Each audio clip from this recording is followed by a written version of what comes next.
Hello, you're watching Access Asia. I'm Shona Bhattacharya. Here's what we have for you in this edition.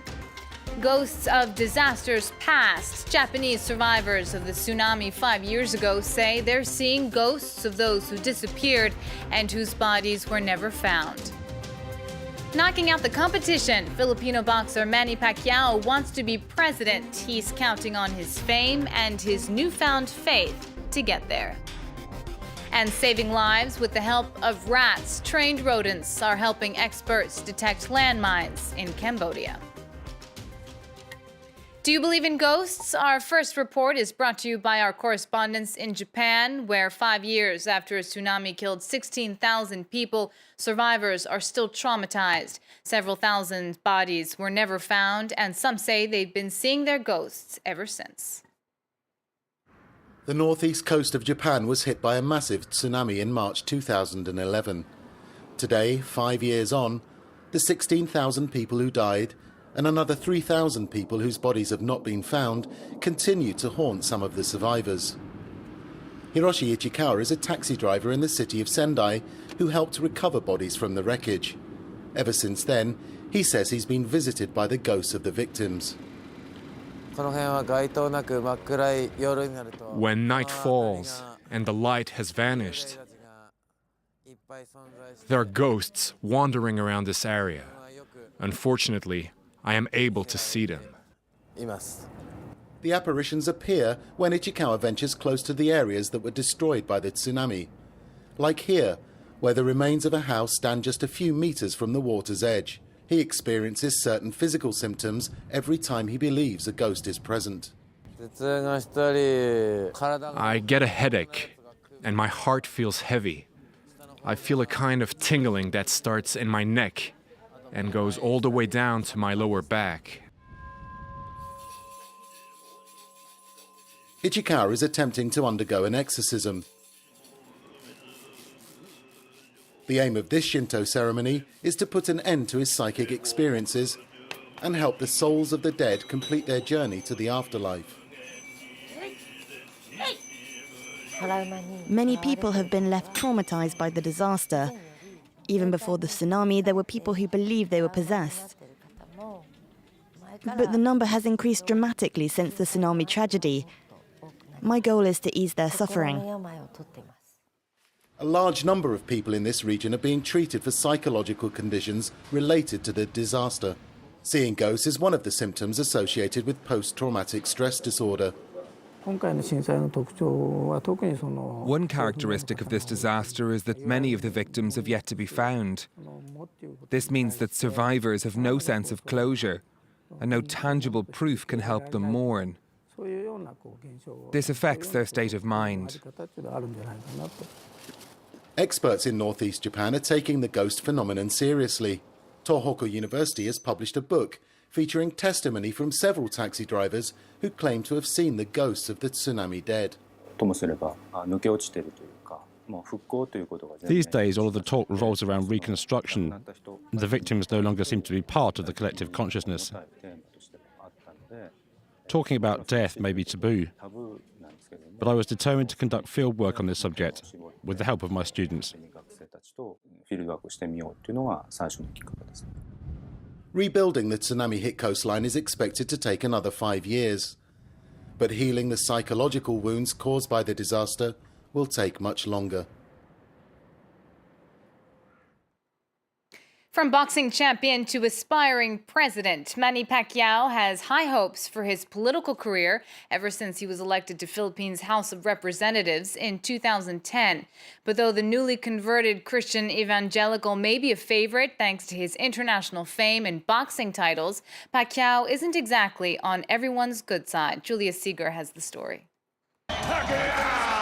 One of the world's greatest boxers, set for the fight of his life. Retiring Manny Pacquiao is now chasing his dream of becoming president of the Philippines. A recent convert to evangelical Christianity, the one-time playboy and gambler portrays his quest to lead the corruption-wrecked nation in biblical tones. My goal is to serve the people honestly and to expose all the wickedness and detestable things that in God's sight that most of the politicians do. Pacquiao recently created a firestorm of controversy by describing gays as worse than animals. It cost him millions of international endorsements and saw many brand him a bigot. But backing away from a fight is not his style. What did I wrong is just comparing the people to animals, but you know what I'm telling is the truth. I mean, I'm just stating what the Bible says. Pacquiao is still expected to win a Senate seat in upcoming elections, a crucial step for an eventual presidential run. Money and star power are keys to political success here, and Pacquiao has more than most.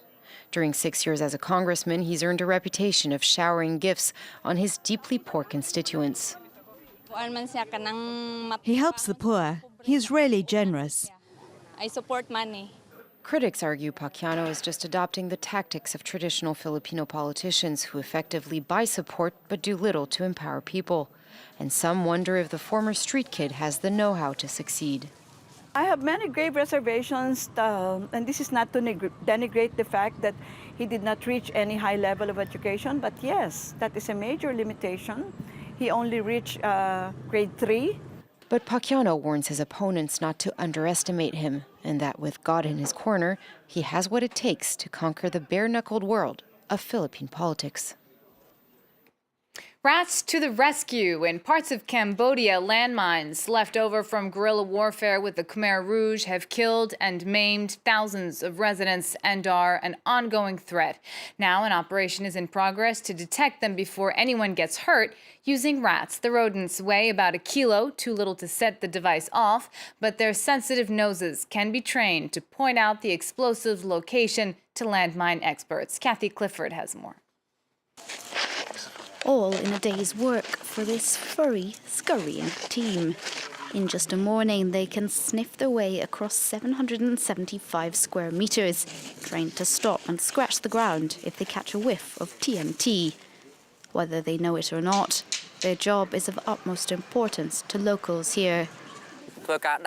In just this area alone, 15 people have been killed and injured by landmines, and so the people are afraid to grow their crops.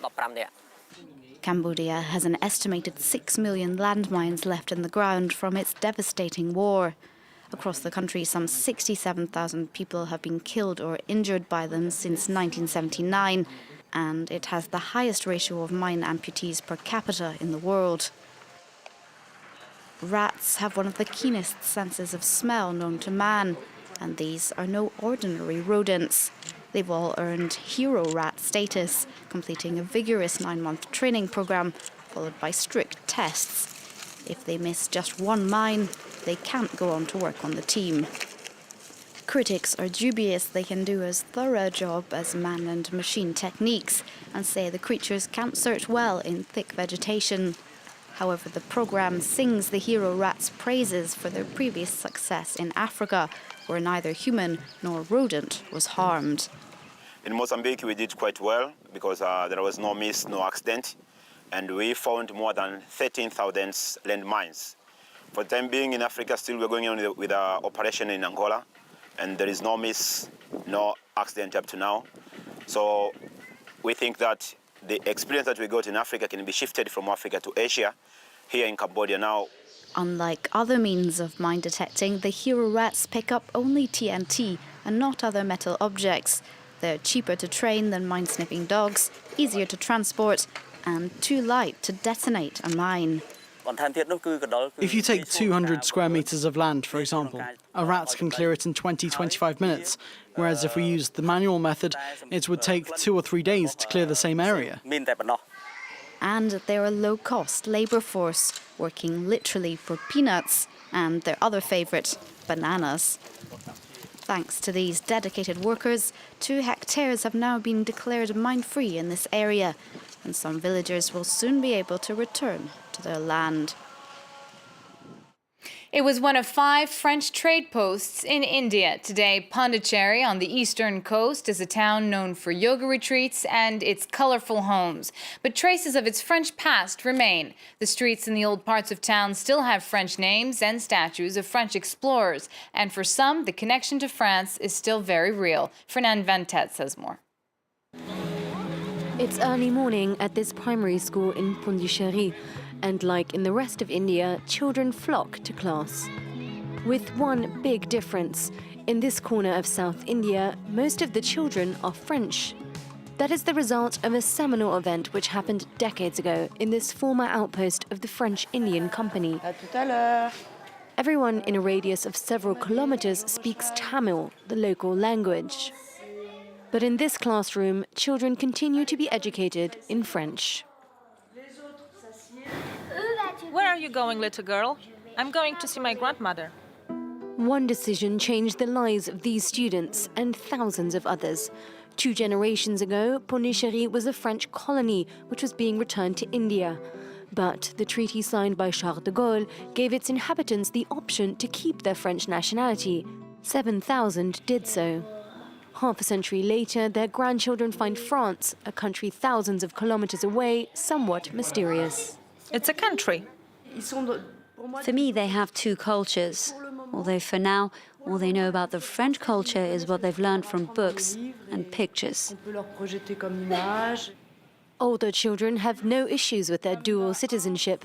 Kalemadi Devanaya will sit for French high school exams at the end of the year.